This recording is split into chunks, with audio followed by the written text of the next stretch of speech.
అత్యాధునిక టెక్నాలజీతో నడుము మరియు వెన్నునొప్పికి treatment. Tejas spine care, Somajiguda, Sainikpuri, Gachibowli. నా ప్రసంగాలు వింటూ చాలా కామెంట్స్ రాస్తూ ఉంటారు.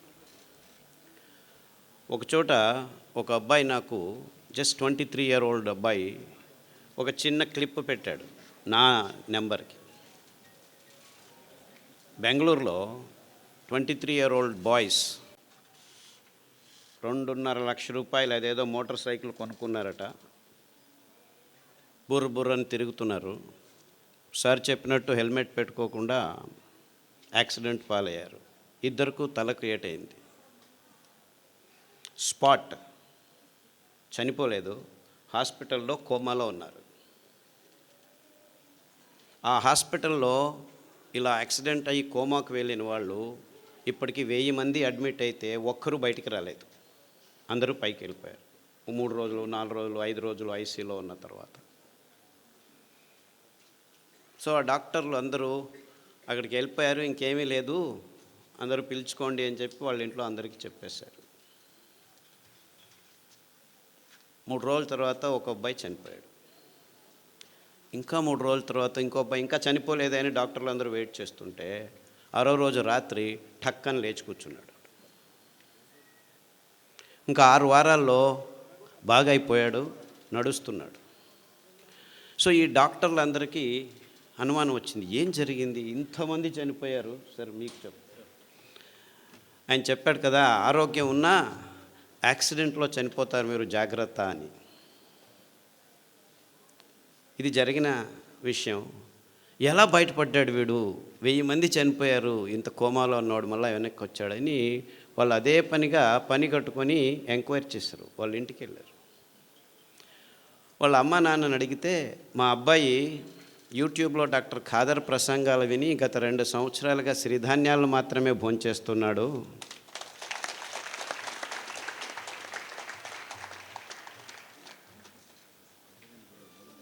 సో ఈ విషయం ఫేస్బుక్లో అబ్బాయి రాసుకున్నాడు. అంటే నేను ఆయన చెప్పిన దానికి తద్విరుద్ధంగా చెప్తున్నానని కాదు, అందరూ హెల్మెట్లు వేసుకొని ప్రయాణం చేయండి, కానీ యాక్సిడెంట్ అయినా కోమా అయినా మీరు సిరిధాన్యాలు తింటూ ఉంటే బతికి బయటపడేదానికి దారి ఉంటుంది అని మీకు ఈ ఘటనతో చెప్తున్నా.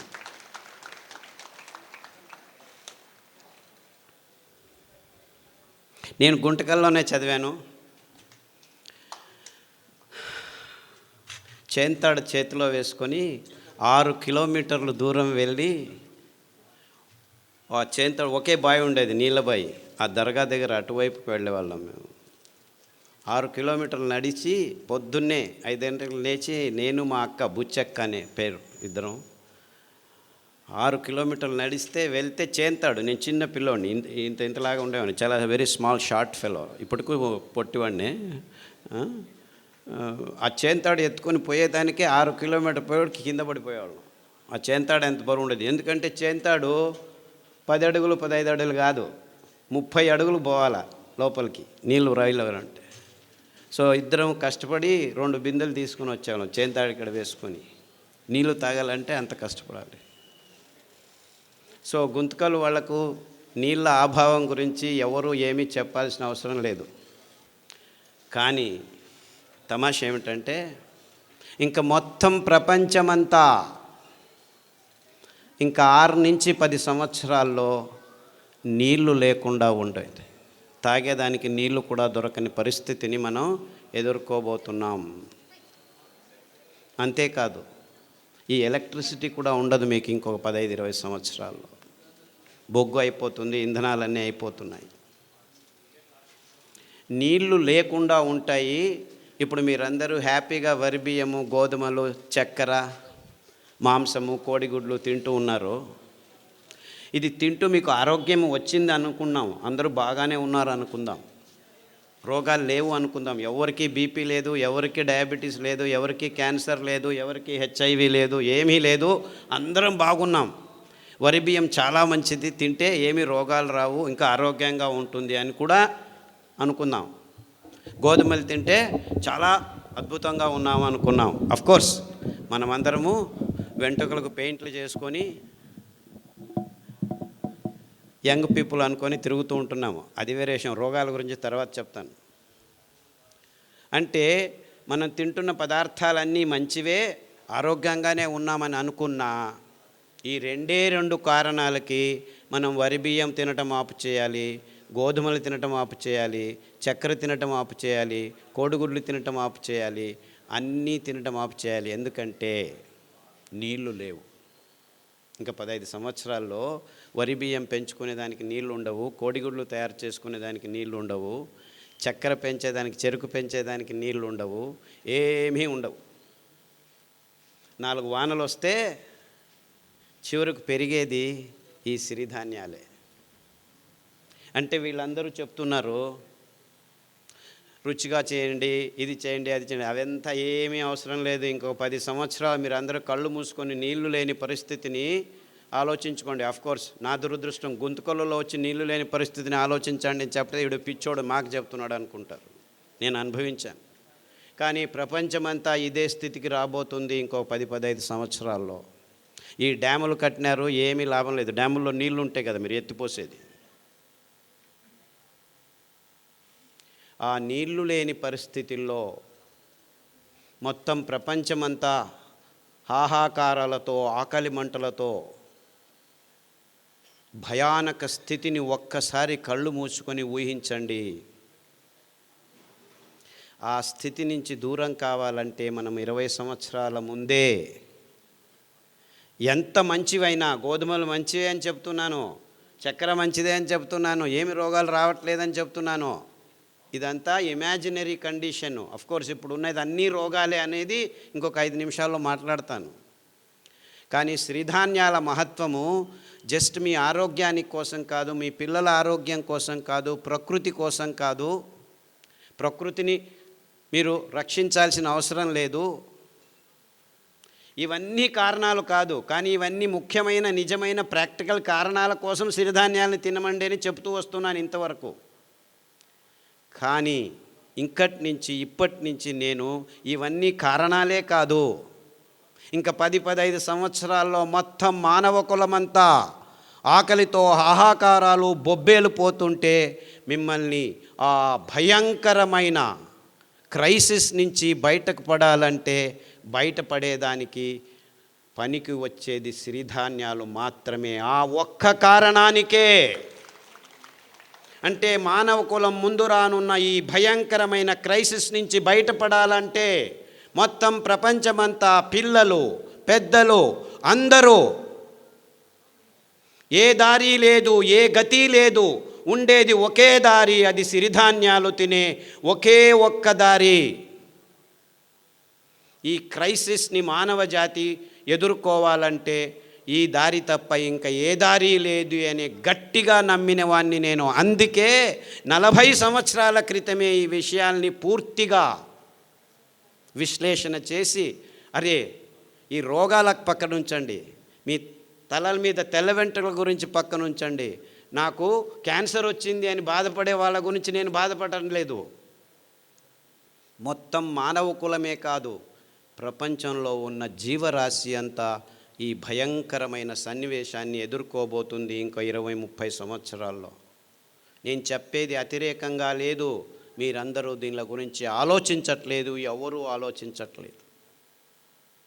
అంటే ఎంత భయంకరమైన ఇక్కట్టును మనం ఎదుర్కోబోతున్నామని మన కళ్ళ ముందు మనం ఎవరు కూర్చొని ఆలోచించేదానికి రెడీ లేదు. ఎందుకంటే నా తలల మీద వెంట్రుకలు వెళ్ళిపోతున్నాయి, నా అబ్బాయికి 3 సంవత్సరాలు డయాబెటీస్ వచ్చింది, మా అమ్మాయి 180 కేజీలు ఉంది, నడవలేకపోతుంది,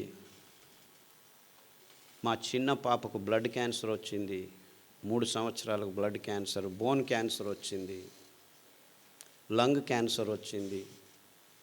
ఇలా మనము 100కి 70 మంది బీపీ ట్యాబ్లెట్ తీసుకుంటున్నాము, 100కి 38 మందికి డయాబెటీస్ వచ్చింది, 100కి 36 మంది థైరాయిడ్ ట్యాబ్లెట్ తీసుకుంటున్నాము, 100కి 16 మందికి నిద్ర రావట్లేదని ట్యాబ్లెట్ తీసుకుంటున్నారు, 100కి 16 మంది నిద్ర ఎక్కువ వస్తుందని ట్యాబ్లెట్ తీసుకుంటున్నారు.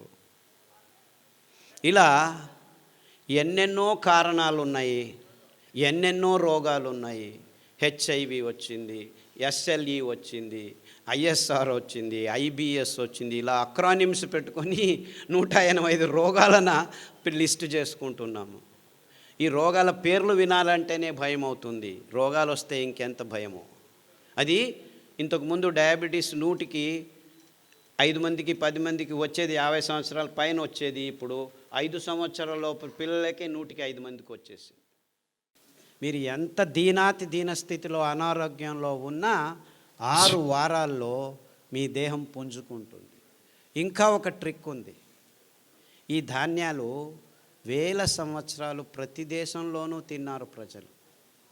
మీరు అనుకున్నట్టు మన దేశంటి కాదు ఇవే, మన దేశంలోనూ ఉన్నాయి, వేరే దేశాల్లోనూ ఈ భోజనాలే చేస్తూనింది ప్రజలు. ఇటాలియన్ మిల్లెట్ అంటారు ఏదాన్ని, కొర్రల్ని. అండు కొర్రల్ని అమెరికన్ మిల్లెట్ అంటారు. ఆఫ్రికన్ మిల్లెట్ అంటారు లిటిల్ మిల్లెట్ని, అంటే సామెల్ని. ఊదుల్ని జర్మనీస్ మిల్లెట్టు, జాపనీస్ మిల్లెట్టు, రష్యన్ మిల్లెట్టు అంటారు. ఇన్ఫ్యాక్ట్ ఊదుల్లో చాలా రకాలు ఉన్నాయి, అన్నీ ఊదులే. రష్యన్ మిల్లెట్ వేరే, జర్మన్ మిల్లెట్ వేరే, జాపనీస్ మిల్లెట్ వేరే, అన్నీ ఊదులే. బోర్నియాడ్ మిల్లెట్ అంటారు. అరికలు కోడో మిల్లెట్ అంటారు. హిమాలయ కొండ చర్యల్లో యథేచ్ఛగా ఇప్పటికీ పెరుగుతున్నాయి. అంటే అక్కడి నుంచి ఇక్కడికి వచ్చాయి కాదు, అక్కడ ఉన్నాయి, ఇక్కడ ఉన్నాయి, 1000 సంవత్సరాల క్రితమే ఉన్నాయి. ఎందుకంటే దీనికి ఆర్కియలాజికల్ ఎవిడెన్సెస్ మొన్ననే దొరికాయి. ఈ C4 ఫుడ్స్ అంటారు దీన్ని. ఈ కొన్ని వేల కడాబా అనే ఒక ఆఫ్రికా దేశంలోనూ అక్కడి నుంచి ఆర్కియలాజికల్ 15,000 సంవత్సరాల క్రితం వాళ్ళ ఆ పండ్ల చిగుళ్ళను గమనిస్తే C4 ఫుడ్స్, అరికలు, కొర్రలు, అండు కొర్రలు కనిపించాయి. అర్థమవుతుందా నేను చెప్పేది? అంటే ఈ తజ్ఞులు ఆ దేశం నుంచి మన దేశానికి వచ్చింది, ఈ దేశం నుంచి ఆ దేశానికి లేదు. మనకు ముందు సంపర్కం ఉండేది కాదు. ఖండాంతరాల్లో అంతెందుకు గుంతకలు వాళ్లకు వింధ్య పర్వతాల వెనపకాయ ఉండేది తెలియదు ముందు. అంటే ఎక్కడి వాళ్ళు అక్కడ ఉండేవాళ్ళు. ఆయా జాగాల్లో ఆయా నీళ్లకు ఆయా గాలికి ఏదేది పెరుగుతుందో దాన్నే తింటూ ఉండేవాళ్ళం. అదే నిజమైన ఆహారం. అలాంటి అద్భుతమైన ఆహార పద్ధతిని అంతా నాశనం చేసుకొని ప్రపంచమంతా బియ్యం గోధుమలు తింటున్నారు. అదే అవైజ్ఞానికమని ఎవరికీ అర్థం కావట్లేదు. ఎందుకు వచ్చింది? ఈ కంపెనీల హితాశక్తి కోసం అందరూ కాఫీలు, టీలు, బియ్యము, గోధుమలు, పాలు, చక్కెర తింటున్నామని ఎవరికి అర్థం కావట్లేదు. నేను పాలు తాగొద్దా అంటే పాలు తాగొద్దా, బియ్యం తినొద్దా, గోధుమలు తినొద్దా, ఇంకేం తినాలి, మన్ను తినాలా? అందరూ ఈ ప్రశ్న అడుగుతారు నన్ను. అరే 150 సంవత్సరాల క్రితం వెళ్తే ఎవరికి తెలియకుండా ఇవన్నిటిని పెంచుకొని అందరూ తినేవాళ్ళు, వాళ్ళకు రోగాలు ఉండేవి. ఈ ఒక్క విశ్లేషణతోనే నేను ఈ ధాన్యాలని వెతకడం మొదలుపెట్టాను. 30 సంవత్సరాల క్రితం అమెరికా వదిలిపెట్టి పల్లెల్లో తిరిగి ఈ విత్తనాలని తీసుకొచ్చి మా ఇంటి వెనక పెరట్లో కొద్దిగా పెంచి మళ్ళా రైతులకిచ్చి ఆ ధాన్యాన్ని నేనే కొనుక్కొని రోగులకిచ్చి బాగవటం. మొత్తం 8 సంవత్సరాలు నేను ఒక్క మాట మాట్లాడలేదు. నేను ఆలోచించింది కన్ఫర్మ్ కరెక్ట్ అని తెలిసిన తర్వాత పల్లెకు వెళ్ళి మాట్లాడడం మొదలుపెట్టాను. 1000 మంది రోగులకు బాగైన తర్వాత చెప్పడం మొదలుపెట్టాను. SLE, HIV, ఇప్పటికి ఎంతమంది HIV పేషెంట్లు. నేను మొన్న ఇక్కడి నుంచి బెంగళూరు నుంచి హిందూపూర్కి వస్తుంటే 4 పేషెంట్లు ఫోన్ చేశారు. సార్ మీరు చెప్పిన ఈత ఆకు కషాయము, బిల్వ ఆకు కషాయము, గరిక కషాయం తాగుతున్నాము, అరికెలు, సామెలు, గంజి తాగండి. గంజి గురించి చెప్పవే, చాలా 1000 సంవత్సరాల క్రితము ఈ విసిరేది దంపేది రాళ్ళు లేవు, అప్పుడు ఇంకా తెలియదు. ఆ కింద పడిన ధాన్యాన్ని ఎచ్చుకొని వచ్చి నీళ్ళలో నానబెట్టి వండుకొని గంజి తాగేవాళ్ళు. గంజి తాగేదానికి కూడా టైం ఉండేది కాదు. ఇది వెరుకునేదానికి పనలేకపోతే ఆ గంజి పొద్దుటి నుంచి సాయంకాలం వరకు ఉంటే అది చద్ది గంజి, అంబలి, అందులో బ్యాక్టీరియా పెరిగేది. ఆ బ్యాక్టీరియా మన పొట్టలకి అతి ముఖ్యమైనది, అతి రోగ నిరోధక శక్తిని మన దేహంలో పెంచేది. ప్రోబయోటిక్స్ అని ఈ మధ్య కొత్తగా మొదలుపెట్టారు ఈ డాక్టర్లు, ఇంజనీర్లు అందరూ. ఎప్పుడో మా తాత ముత్తాత కాలంలోనే చద్దిగంజలు తాగరా వెధవా, ఆరోగ్యంగా ఉంటామని మా అవ్వ చెప్పేది. తిప్పారెడ్డిపల్లెలో, ఇక్కడే తిప్పారెడ్డిపల్లె. కొర్రగంజి పొద్దున్న చేసి రాత్రి తాగు, రాత్రి చేసి పొద్దున్న తాగు అనేది. అదెందుకు? పొద్దున్న చేసి పొద్దునే తినచ్చు, నీకు తెలియదులే, రాత్రి తాగు అనేది. దాంతో కావాలంటే ఈ ఎర్రగడ్డ కొరుక్కో అని చిన్నది సాంబార్ ఉల్లిపాయ ఉండేది, దాన్ని ఇచ్చేది అనమాట. అమేజింగ్లీ ఆ ఉల్లిపాయ తింటే మీలో ఉన్న అన్ని అలర్జీస్ మాయమైపోతాయి.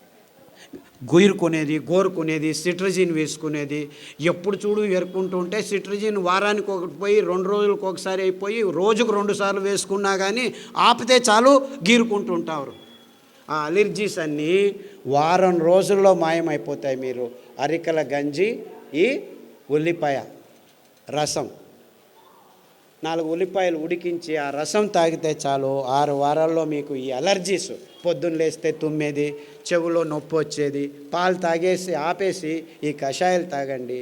అంతెందుకు ఉచ్చలు, రాత్రి లేచిందే, పోసిందే, పోసేది ఇంత పోసేది వచ్చేది, ఇంత పోసేది రాదు బయటికి. ఇవన్నీ 6 వారాల్లో మాయమైపోతాయి. 6 వారాలు, ఎక్కువ అవసరం లేదు, 6 వీక్స్. కానీ డాక్టర్ల దగ్గర పోతే ప్రోస్టేట్ ఊతో వచ్చింది నాయన తీసేస్తాం రా అంటాడు. తీసేసిన తర్వాత మళ్ళీ అదే ప్రాబ్లం, ఇంకొకటి ఏదో కారణం, ఇంకేం కారణము, నరాలు దౌర్బల్యం ఉన్నాయి అక్కడ. మీరు ప్రోస్టేట్ తీసినా ఏమి తీసినా అదే రోగమే. సో తీయకముందే ఇట చేయండి, హ్యాపీగా ఆ ప్రోస్టేట్ సరిగ్గా అయి కూర్చుంటుంది, ఇంతలా ఉండేది సన్నగా అయి కూర్చుంటుంది. 6 వీక్స్. ఇలా చాలా రోగాలకి ప్రతిదినం సతమవుతున్నాను. నేను చెప్పేది క్యాన్సరు, హెచ్ఐవి గురించి ఆలోచించద్దండి. చాలామందికి ఇంకా ఆ రోగాలు రాలేదు, 120 మందికే వచ్చింది. ఇంకో 300 రోజుల్లో చాలామందికి వస్తాయి. కానీ వేరే వాళ్ళకు మైగ్రేన్ అండి, తలనొప్పి, ఇటువైపు వస్తుంది, వాంతికి వస్తుంది, మళ్ళా వస్తుంది. ముట్టయినప్పుడు ఆడపిల్లలందరూ కింద బడి ఎంత నొప్పులో, నో ప్రాబ్లం, ఒక ట్యాబ్లెట్ వేసుకో, ఎన్ని రోజులు వేసుకుంటూ ఉండు, కిడ్నీ లేచిపోయేంత వరకు వేసుకోవాలి.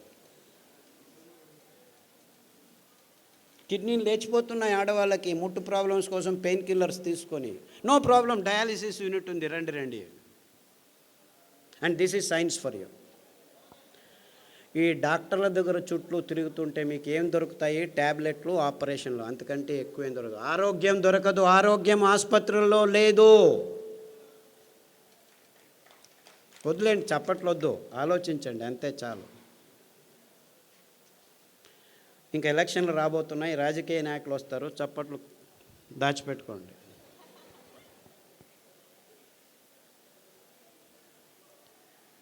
ఎక్కడుంది ఆరోగ్యం? మన కొర్రల్లో ఉంది, మన కానుగ కషాయంలో ఉంది, మన పారిజాత పువ్వుల్లో ఉంది, మన రావి చెట్లల్లో ఉంది, మన కానుగ చెట్లల్లో ఉంది, అండు కొర్రల్లో ఉంది, ఊదుల్లో ఉంది. ఇంత అద్భుతమైన పదార్థాలు మీరు ఏమైనా డబ్బు ఖర్చు పెట్టాలా? పేద రైతులు పెంచగలరు. దాన్ని అక్కడికక్కడే మీ ఇంట్లోనే రెడీ చేసుకునేదానికి బుచ్చి మెత్తడని మా అక్క నేను కలిపి కనిపెట్టాము.